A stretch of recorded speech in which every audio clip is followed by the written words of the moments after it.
eluselemi keba balakisa yo ebandeli ya lingombo yo tata kimbangu mama mwilu abanana bango misato na ngambo yo.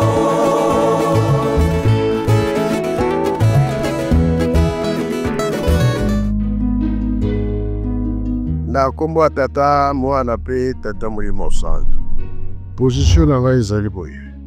Aéroport foi salam. Banque foi salam. Kura pio esa bakanisi za na we belé. Ba izini foi salam. Relax que si ça de tozo sala poto ko sa makamyo soza na reposa.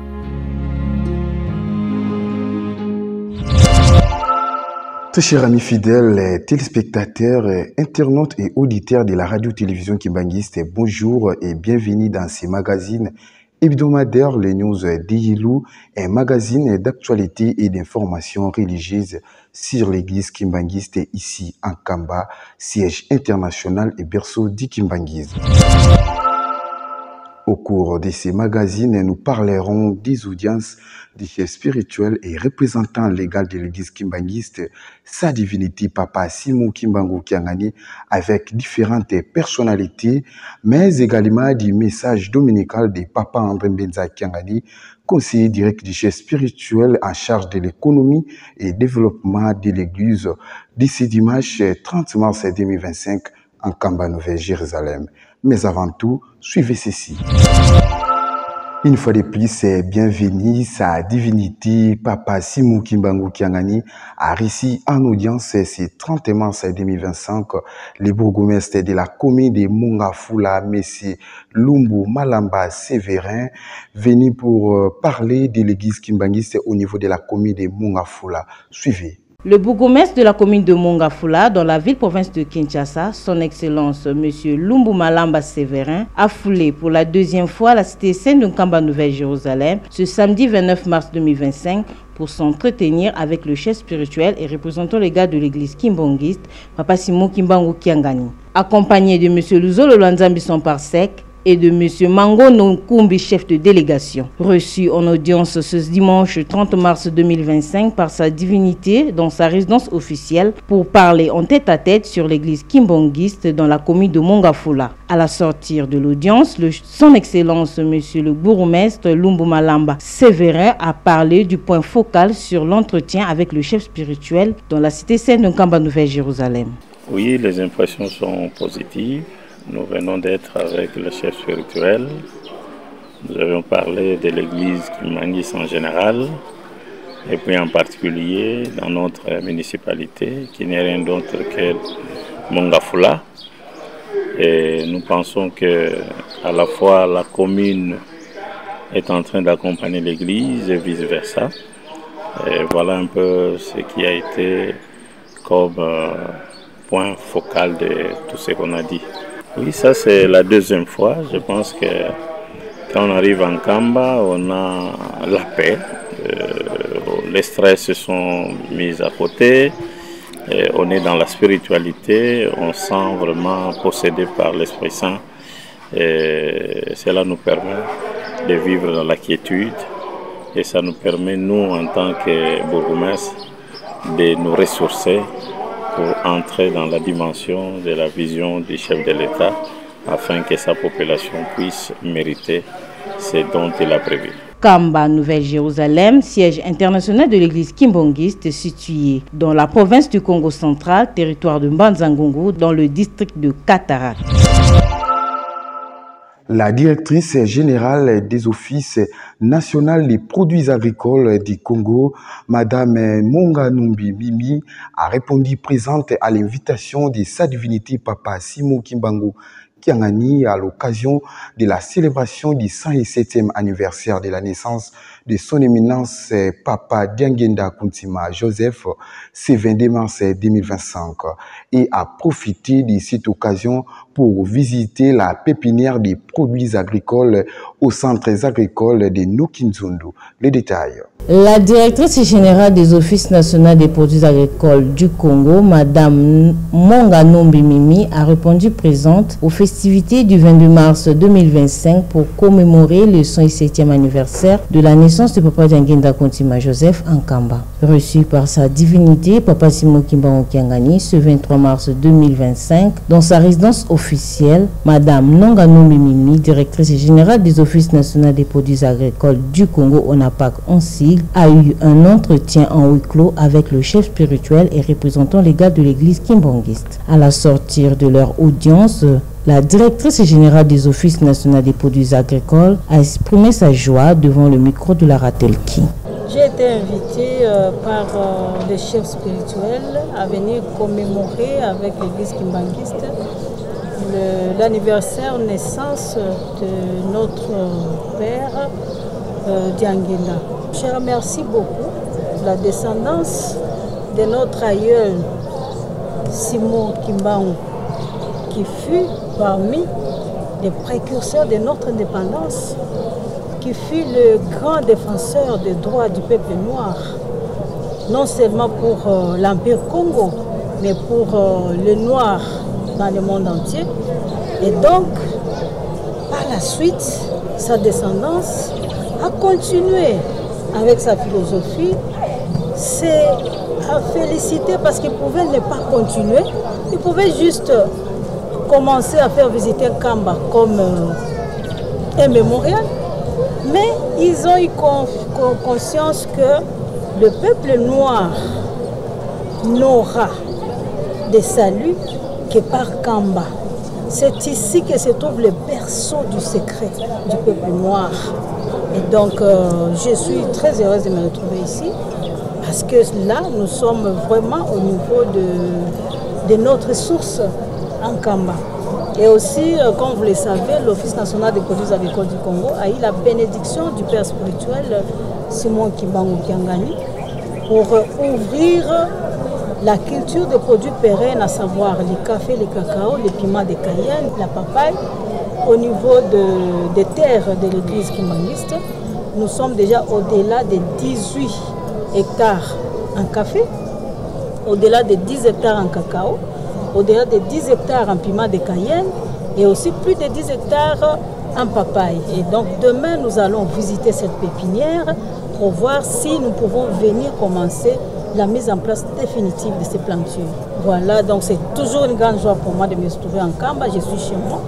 Je suis chez moi, je suis à la source de mon existence. Dans cette même occasion, la directrice a visité la pépinière des produits agricoles au chantier de Nokinzundu ce 24 mars 2025 pour palper du doigt sur l'évolution des pépinières des produits pérennes tels que le caféier, le cacao et les piments de Cayenne lancés depuis le 14 décembre 2024 en Kamba. La directrice générale des offices nationaux des produits agricoles du Congo, ONAPAC en sigle, a expliqué en long et en large les raisons de sa visite. J'étais ici au mois de décembre. Je profite de cette occasion pour remercier chaleureusement le chef spirituel Simon Kimbangu Kiangani qui a accepté que l'ONAPAC devienne son partenaire dans le lancement des produits pérennes au niveau de Kamba comme modèle pilote.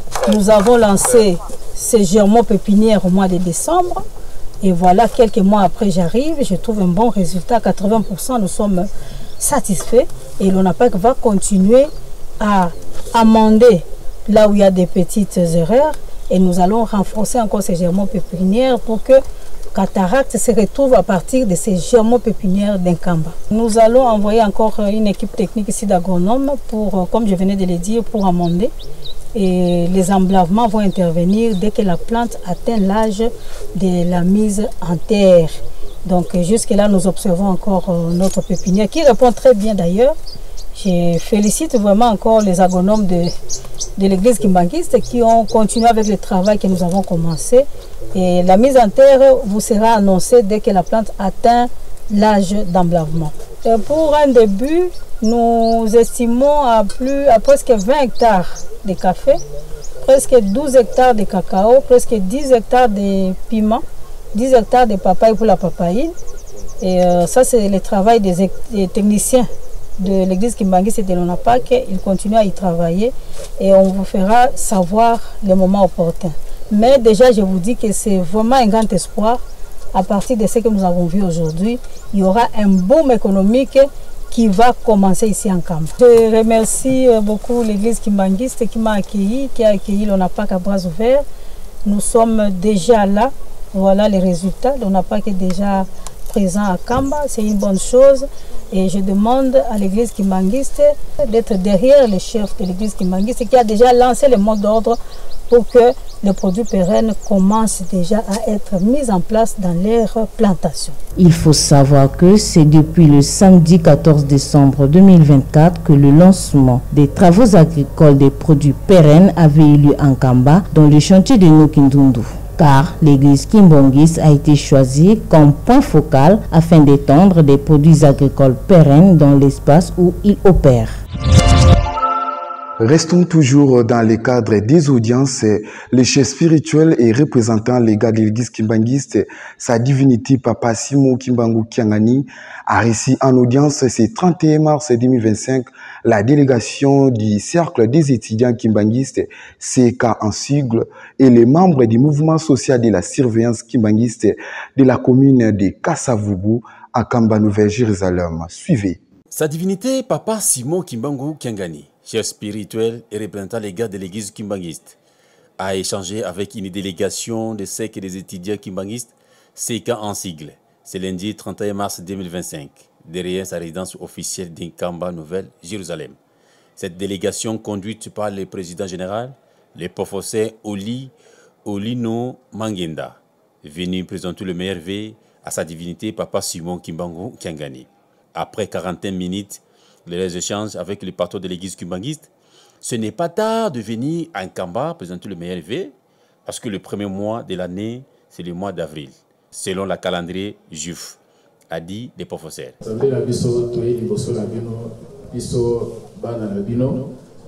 y a cercle des étudiants Kimbangistes,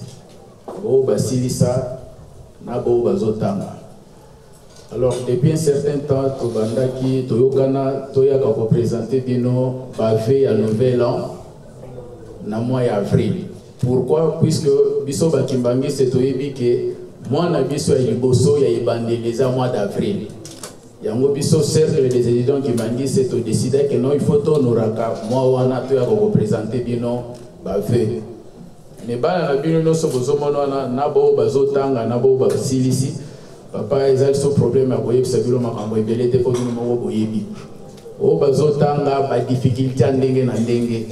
Maïe les alliés, mais au moins à boyer ceux qui bazot délibéré. Tellement que bébé Rosa Kimbangi, au moins à pas résultat à ma longue exaté. Bisopé ba ito silisi, on a besoin de musala et comme un problème.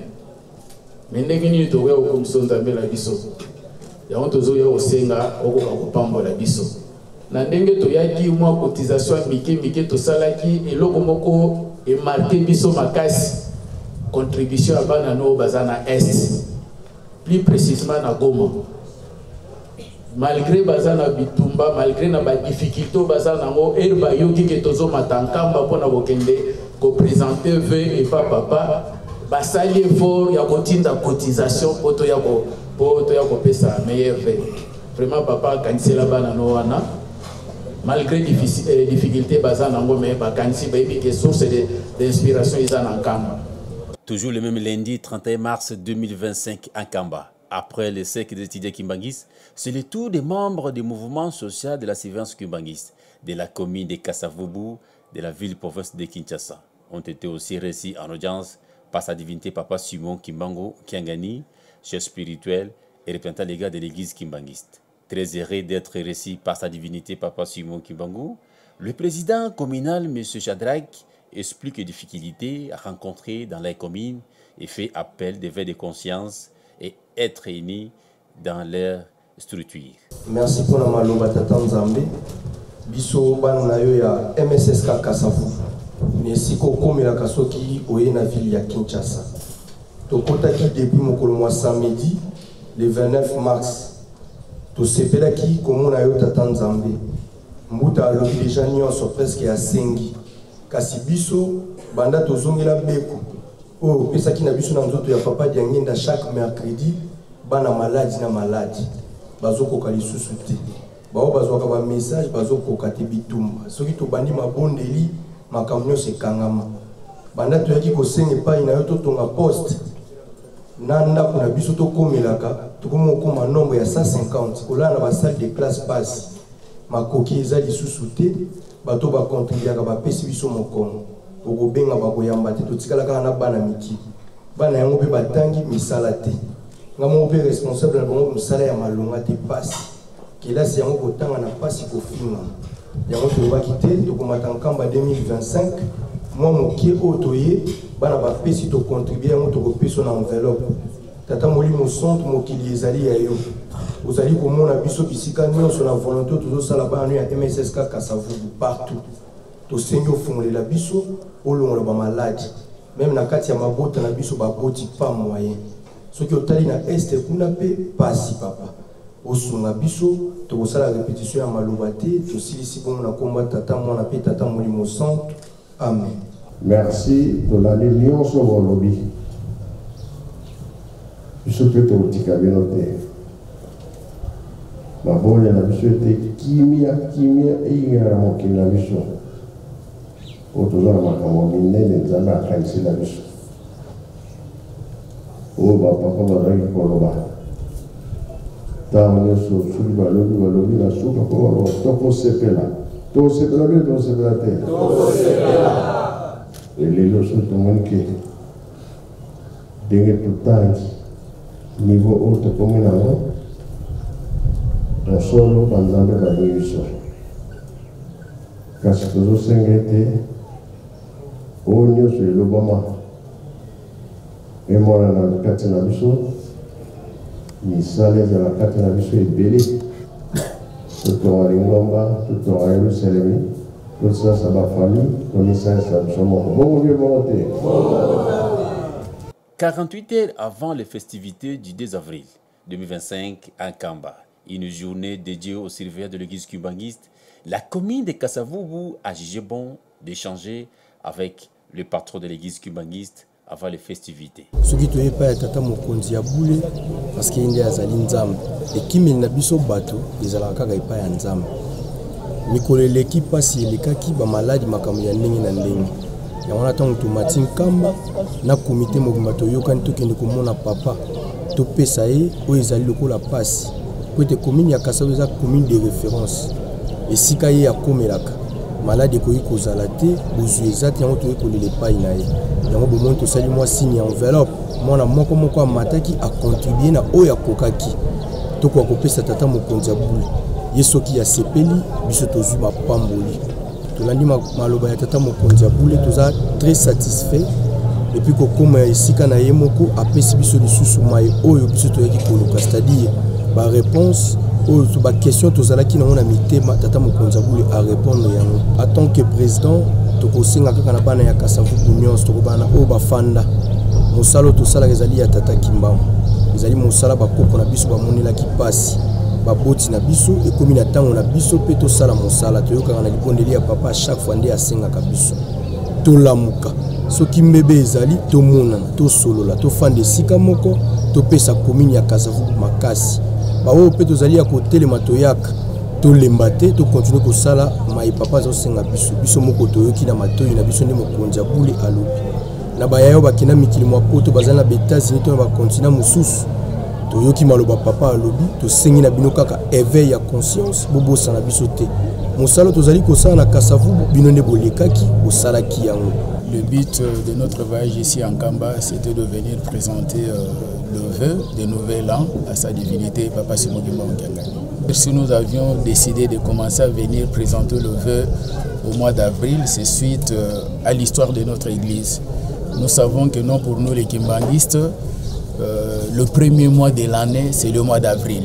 C'est pourquoi nous, les cercles des étudiants kimbanguistes, avons décidé que désormais, au mois d'avril, nous devons monter en Kamba pour venir présenter le vœu à sa divinité Papa Simon Kimbangu Kiangani.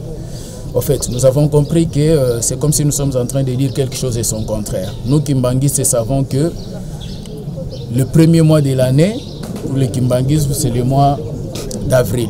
Mais nous sommes surpris de voir que toute l'Église vient souvent présenter le vœu à papa au mois de janvier. Là, on se pose la question, mais nous sommes en train de faire quelque chose et c'est contraire. C'est comme ça que nous avons commencé à venir présenter le vœu de Nouvel An au mois d'avril. Voilà un peu le mobile ou le motif qui a fait que nous puissions être ici. Quant aux étudiants de partout, nous les interpellons. En principe, c'est un message fort que nous devons adresser au monde. Voilà, nous sommes une délégation de 30 personnes, mais j'aurais aimé que ce soit une délégation de plus de 1000 personnes, puisque les gens comprendront pourquoi nous sommes montés en Kamba. Quand nous venons dans un groupe restreint comme ça, beaucoup se demandent, peut-être ils sont venus. Mais si nous venons avec engouement, on sentira que nous allons... Oui, je me dis, on dit toujours, c'est nous qui allons changer le monde. Nous allons changer le monde, c'est à partir de l'application de ce que nous sommes en train de faire, comme le cas de cet événement. Donc beaucoup apprendront que nous, effectivement, nous sommes dans leur ère et que c'est le mois d'avril qui est le premier mois où nous devons aller monter pour aller présenter le vœu au chef spirituel. Je crois que toute l'Église suivra notre pas. C'est comme ça, je me dis, c'est dans ce contexte que nous allons changer le monde. Je profite de votre micro pour remercier tous les membres du CK, de loin ou de près, qui nous ont soutenus, moralement, spirituellement et financièrement. Là, je vais plus particulièrement insister à nos amis du CK de l'Est. Vous voyez qu'à l'Est, il y a la guerre. Mais ils se sont sacrifiés pour envoyer un petit rien pour que nous venions présenter le vœu à papa. Déjà, c'est un signe d'amour. C'est comme ça que nous avons demandé à papa de pouvoir prier pour eux, pour que la guerre cesse. Donc, à tous les membres qui ont contribué, nous les félicitons. On a fait un pas, mais nous voudrons que prochainement, qu'on fasse encore plus mieux. Suivez l'extrait du message dominical de Papa André Mbenza Kiangani, conseiller direct du chef spirituel en charge de l'économie et développement de l'église d'ici dimanche 30 mars 2025 à Kamba de Jérusalem. Makambo nyonso kaka ekangami na kati ya bolingo. Soki bolingo ezali pasi nyonso toza komona ezala na mokili. Ezala na kati na lingomba. Ezala na ba famille. Ezala na ba groupe nde toza na kati na lingomba. Soki bolingo ezali pasi nyonso wana ekozala lisusu te. Tozala na mabondeli makasi. Tango tokosenga na badatu wana mai tokosenga. Tokoka kozwa eyano oyo ekopesa biso kinya pe kosepelisa biso. Lelo oyo tokoloba manso oyo ezali komona na kati na mokili koya ya papa Simon Kimbangu esi alobaka manso surtout na banzembo. Ndenge papa Simon Kimbangu ayaki na mokili alakisaki biso manso ndenge tolobeli yango na banzembo. Mais papa Simon Kimbangu likambo nyonso bakotuna ye akopesa réponse te ngai te nkolo Yesu ye nde mutu atindaki ngai. Soki bolingi bososola manso wana botala na Bible, botala na Bible. Yango papa Mfuma Longo alobaka na 1980 et que bango bakoki ko changer Bible te. Pamba te na 1980 wana na conseil ekumenike monanaki ete likambo tata Simon Kimbangu eza ya solo. Kasi kombo ya Simon Kimbangu na kati na Bible ezali te. Malamu basala Bible ya sika batia kombo ya Simon Kimbangu. Réponse ya papa Diangenda Kuntima ete Bible oyo ya kala oyo ezalaki na tata Simon Kimbangu yango kaka biso tokolanda kombo tata Simon Kimbangu soki bolingo luka yango botala esika bakomi Saint-Esprit to Molimo Santo kombo tata Simon Kimbangu nde yango wana kosala eke basala lisusu Bible mobimba po kombo ya papa Simon Kimbangu emonana wana ekomi lokola eke ba prestige ekomi ba prestige tata Simon Kimbangu aza na posa ya prestige te posa na ye ezali ya kobikisa milimo ya bato. Le responsable numéro 1 du ressortissant de l'Équateur a lancé un message de sensibilisation à tous les fidèles kimbanguistes de l'Équateur sur ordre de sa divinité Papa Simon Kimbangu Kiangani. Suivant. Lelo tozomi awa pembeni na ngai pe sima na ngai elongo na révérend Lokembe Étoile Saïsaï o azali na gauche na ngai Papa Diacre Angembe Dominique, deuxième vice-président en charge d'administration et finances au Azena Loboko Nanga Mobali. Na Simanaye Bokomona, Maman Monseka Monique et Azali caissière générale, puis Maman responsable et à protocole à niveau général. Toye Lelo, Liboso Nabino Pona Kopé Sabino, Sangona Maïma Uti et Pana Papa Mokonzo Aboule. Wana Papa Atemsa Kibiso. Na nomination na ye numéro ya 097 apesa biso mokumba biso bana Grand Équateur mobimba pe alobaki na biso ete to banda mosala immédiatement ya kobongisa nkingo soki esili tokei na makolo to silisa soki esili bongo to banda mosala mo biso epesa meli biso ya 3 étages na masolo na biso na papa mokonzi ya bule alobaki boye ngai na lingi bino bana ya Grand Équateur mingi kasi naine bofandi na motema na ngai te posa na ngai zelete likambo yo batata batika pe ilaka ipesa meli biso uta na nzena mosala boza ko sala bokokisa manaza ko pesa bino lokola nazali na posa ete likambo yo esi la bino boza ko pesa ngai retard ezoko sala esengote nazali koloba awa siringa ko kanisa bino bana ya Grand Équateur nazali ko pesa bino bato oboko gérer e bana ko kidisa biloko nyonso na Grand Équateur oyo ko uta kuna na likolo eya bolukela biso moto azali honnête po bana ko gérer bato wana na bato ba ko sala mosala wana elakisi combien papa azali na confiance et pas na biso bana Grand Équateur bongo poto longa na likambo oyo kino to silisa mosala pesi kate na biso ya ko silisa kingo poto banda mosala ya et 3 étages ndako immeuble à 3 étages bande ko bazali mo mosika mingi o bayebite to komaki mikanda to tindi yango na ba province et pas na ba passer provinciaux papa yemoko a décrété opération ya $10 mon diminution apesa $10 poto banda mosala moi kingo to kende na immeuble à 3 étages o epesa meli biso bana Grand Équateur to tonga toza na retard ba pesa biso mosala na eumeli baninga bazoki mosala simba ko mosika mais biso tozali ko avancer te ezopesa papa mawa ata bongo mais azali toujours na confiance na biso azali toujours na bolingo na biso azumi na kopesa biso mosala biso to yibi yango te soki moto alingi ota ko sengelo kote nzambe alingi biso bana Grand Équateur azosenga biso to sala mosala o izina kati na programme na bango ya bilaka yango tozali ko lancer message o epa yonso mona Grand Équateur afandi soki bosala kino programme ya $10 te bo bana kopesa uta lobi tango papa lobaki to sala po ete to beta 300 en fait 300 ben ya mabanga 300 ben ya mabanga ezali awa te bandeko poto longa ko banda mosala oyo yango alobaki lobi azo continuer koloba pe azo yebisa bato pona mosala mopesa meli biso na tango toza koloba ete $10 ezali décrété par papa yemoko tango to moni keza ko tambola tende yemoko lobi asengaki biso to yeli susu ko bakisa likambo ya ikateli province moko à kotinda $1000 d'ici le 25 avril.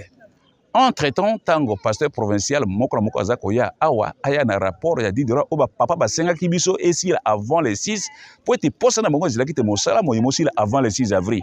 Kasi obotala ka retard wana tozali kopesa mosolo bapesi te basengi te yango ozo komona retard te lelo tozo kokende koma pembe na 6 avril tosali yango te yango mokumba epesamelaki bana ya Grand Équateur et surtout na nzela ya ba passeurs provinciaux $10 na papa bokomema yango ntango boza koya le 6 avril awa ba province mitano kati na Grand Équateur $1000 tosengi bosala large diffusion na bandeko na poto lokola États-Unis d'Amérique tolobaki batindela biso $1500 tolobaki ba pays d'Europe lokola ba Allemagne, Londres, France, Paris botindela biso $1000 par pays. Na ba pays d'Afrique, Afrique du Sud, ba Gabon tolobaki botindela biso pe $1000. Donc oyo opération oyo ekosuka le 25 avril. Papa bakisaki naza na posa liboso bo bana mosala oyo bosenga na bolimbisi bana Grand Équateur bozali makasi na mosala kasi eloko na bino moko boyoka na kate liloba boye ezali ya pasi bongo to lukato yokana lokola papa monaki ete toza kokoya tomboli biso pe ya pese biso mokumba c'est-à-dire azana posa pe bolinga biso to bika yango toza kosenga pe kobenda mato na biso bandeko ete bana na tango oza koyoka message ya papa azana bolingo na biso to lekisa epa na bandeko so bayoki yango te kobanda awa na RDC kobanda nisika bana nyonso bazali ya Grand Équateur ofandi na Ituri ofandi na Nord Kivu Sud Kivu na RDC ofandi na pays d'Europe ofandi na pays d'Amérique lokola oya pays d'Amérique to pesaki na mwana biso kuna papa révérend Lokembe Patrick na mwana biso Lisika bango bazo s'occuper na États-Unis d'Amérique na côté assez ba mama Loboto Georgie ba mama ya boa bazali kuna bazali ba ancien na kati na mosala bazali pa conseiller général kuna ba ko s'occuper na makambo ya $1000 pour être rapport nyonso comme la biso awa au plus tard le 25 avril tala likambo to ko pesa pa na bino na mokuma monene tozwi yango et to sengeli tozwi yango au sérieux pour batata bazali komi tumusama wana bazali ko pesa biso mosala toza ko kokisa yango te ezopesa mawa tozali koluka elakelema mpe mpona mboka nzoka ne bango asa koluka biso tobika tolukela mboka mapamboli na nzela na kotonga mpe kokokisa mosala moi bapapa baza kopesa na biso yango oyo nde ezali message tobongisa mpona ntina biso bana Grand Équateur mobimba tozomi na kati na RDC na pays d'Afrique pays d'Europe Amérique mpe bongo na bongo ozali mwana Grand Équateur ofandi na esika ozali oyoki message oyo tinda makoki na yo tolongisa mosala moi papa apesi biso po tozwa mapamboli maboko na nzambe na biso tata molimo centre papa Simon Kimbangu Kiangani. Dans les soucis de moderniser la colline sainte d'Inkamba, le conseiller direct Papa André Mbenza Kiangani a présenté ce 30 mars 2025 à son équipe d'ingénieurs un nouveau site où sera érigée une nouvelle régie de distribution d'eau, régie des eaux en sigle Ankamba Nouvelle Jérusalem. Le détail, c'est dans cet élément. Dans le cadre de la modernisation de la Nouvelle Jérusalem, que le conseiller direct du chef spirituel en charge de l'économie et développement de l'Église, Papa André Mbenza Kiangani, a présenté ce dimanche 30 mars 2025 à son équipe d'ingénieurs un nouveau site où sera érigée une régie de distribution d'eau, régie des eaux en sigle, en Kamba, plus précisément dans le village Kingomade. Dans le souci d'approvisionner une eau potable dans ces secteurs et protéger la vie humaine car l'eau tient une place particulièrement importante dans notre vie. Pour la maille est alimentée Jérusalem mobimba. Donc Jérusalem c'est Jérusalem aux environs surtout à faux et maille. Conseil direct avec l'accession site au bomba yango bandakala. Babé nini qui bumbambumba. Donc ya site babomba bandakala banda papa Simon Kimbangu banda 1921. Mais tel asikoyo réalisation dans le niveau de nos bon, pour la biso oyo, en tout cas, tu es na biso yangote biso je baki dans la site mususu mais oyo za surprise oyo conseiller direct avec ça la biso pour na kola dilo. Bon, to za biso nyonso to telande projet et kaka ndenge déco ingénieur à lobby to yebaki esika oyo te tango projet ngo e lingi kokana tata yeko laksa biso esika soko to kotiango. Au cours de cette présentation, le conseiller direct a profité de cette occasion pour rendre visite à son ancien collègue de classe, M. Loukeba.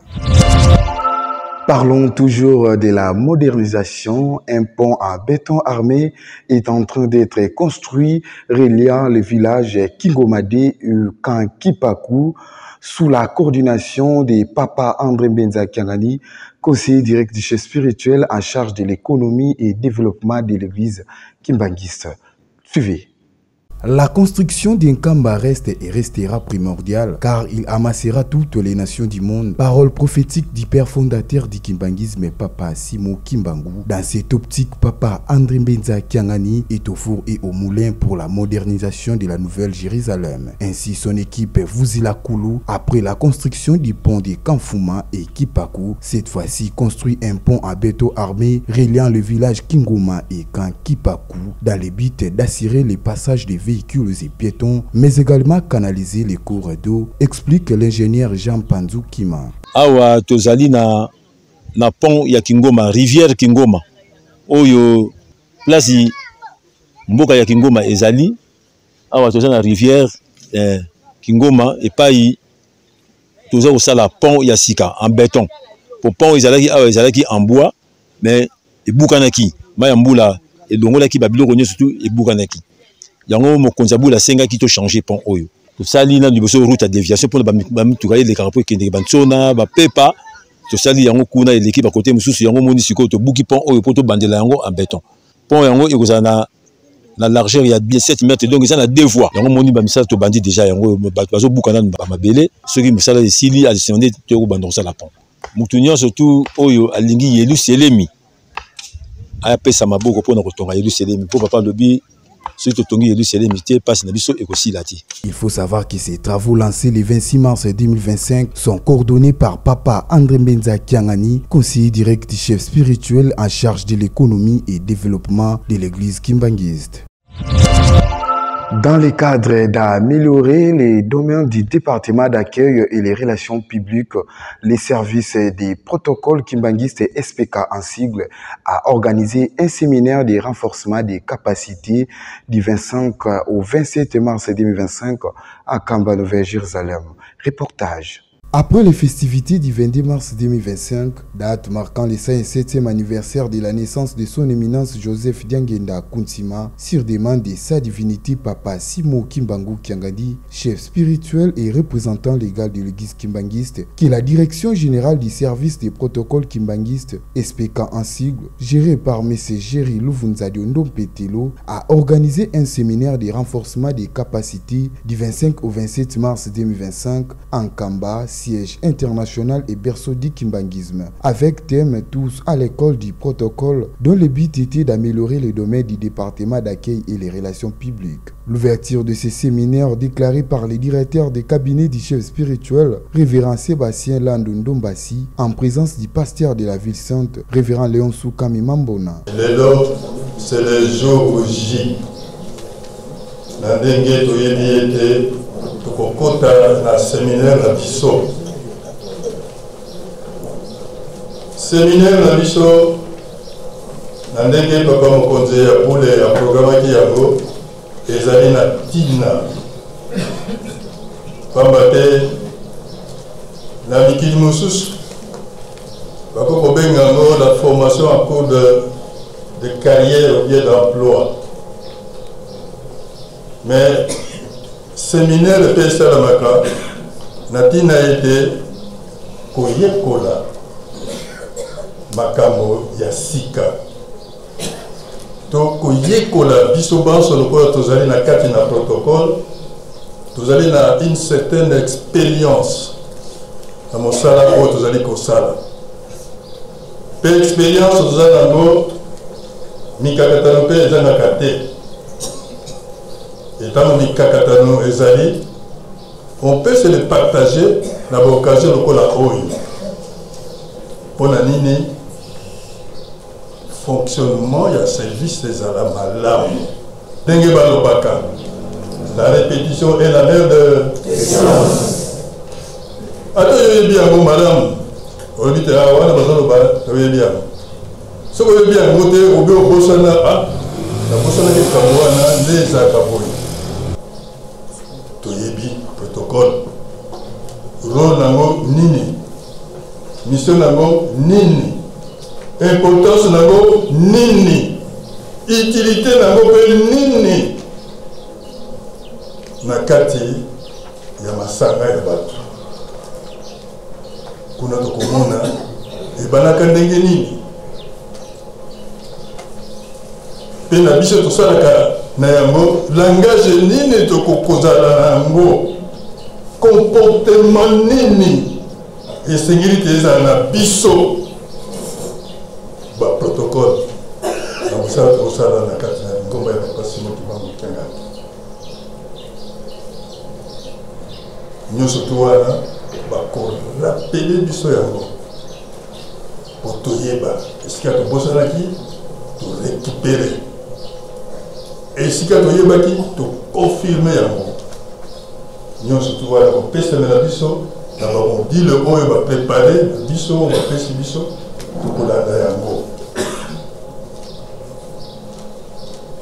Ngai protocole mosala nga nini, mpo na nini nazali wana, na kosalela ndenge nini,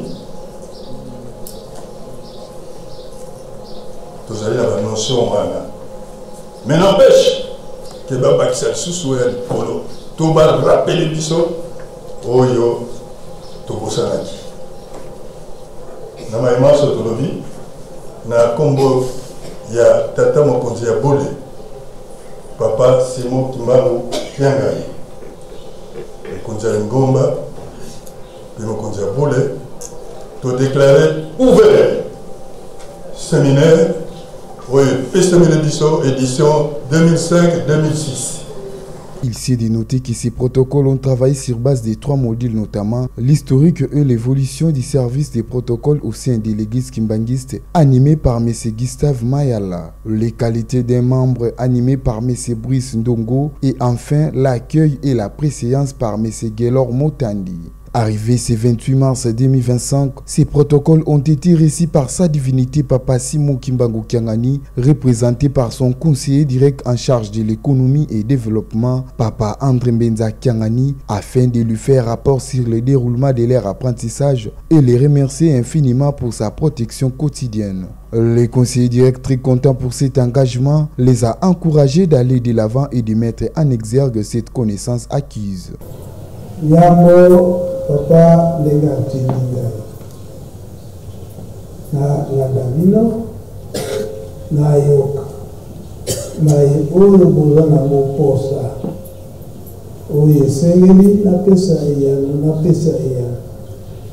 oye sengeli ete ezo papa na apesa biso eyano na koyebisa ye.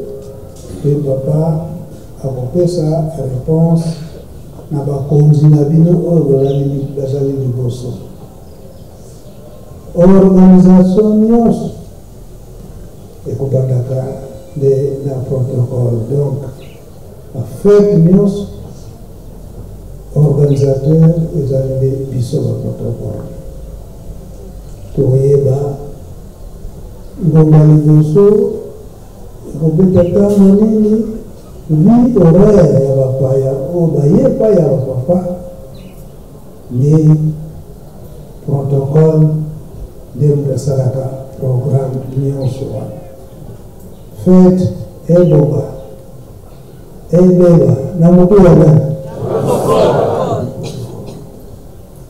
o baja espèce la kwa o basi zero la horaire nyonso na maboko ya nani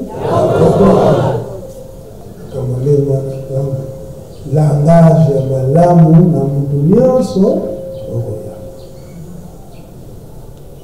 to comprendre le sigaona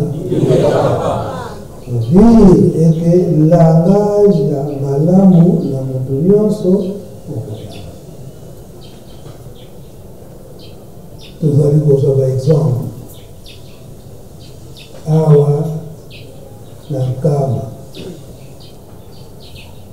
Papa Fumambanza alobi na protocole moko eke siona ponio obanda kotambula na mwita oyo protocole wana lobi papa limisa ngai na otambo na ngai naye kasi nabanda kotala bazokabela ye biloko yango notindaka na ndako na ye ngai nazozwa te esika wana limisa ngai mani aza na protocole na ye eza te ya defo bazopesaka mbongo ngai na ndako mbongo eza te ntango na mbongo wana mpe asaleli yango mpe ayebisinga te explike ngai te ndenge nini asaleli mbongo mwana te nakokoka na ngai te baeske wana protocole malamu.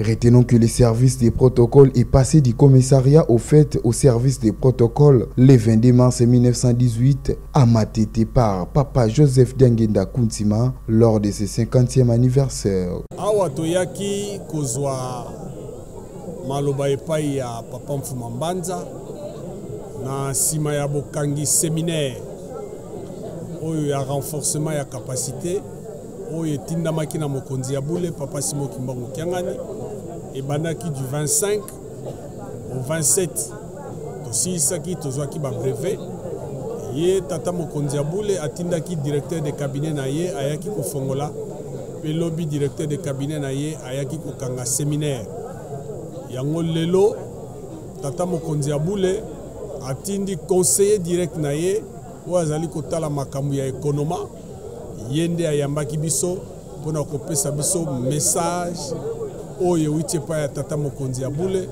mpe kopesa biso lisusu baconseil mpe ligne de conduite na ntina na misala na biso kati na service ya protocole na église kimbangiste. Susi na ye ezali kaka ete tosala mosala ndenge ye azali kosengela yango ndenge mosala ya protocole ezalaka toyika mpiko parce que c'est un travail ou un service très difficile ye alobi toyika mpiko po tosala yango ndenge ye azali kosenga bandeko ba membre ya service ya protocole ba oyo tozwaki vraiment occasion ya koya na Yelusalemi tosimba oyo tozwi ezali une opportunité pona biso pamba te ekosunga biso makasi kaka na lingomba te même na bandako na biso soki tozalaki na boyambi peno esengeli te makambo nyonso tozwaki vraiment tokweyisa yango te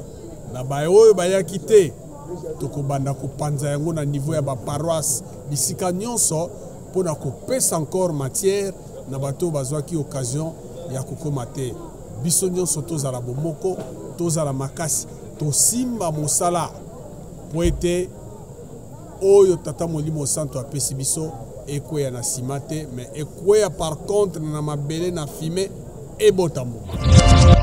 Et voilà, c'est la fin de ces magazines, les news d'Yelou. Si vous nous avez suivis en retard, sachez-le bien que nous avons parlé des audiences du chef spirituel avec différentes personnalités, mais également du message dominical de Papa André Mbenza Kiangani de ce 30 mars 2025 en Kamba Nouvelle, Jérusalem. Merci de nous avoir suivis et un grand merci à l'équipe technique. Ces programmes restent en continu sur la radio-télévision Kimbangiste, la voix sacrée.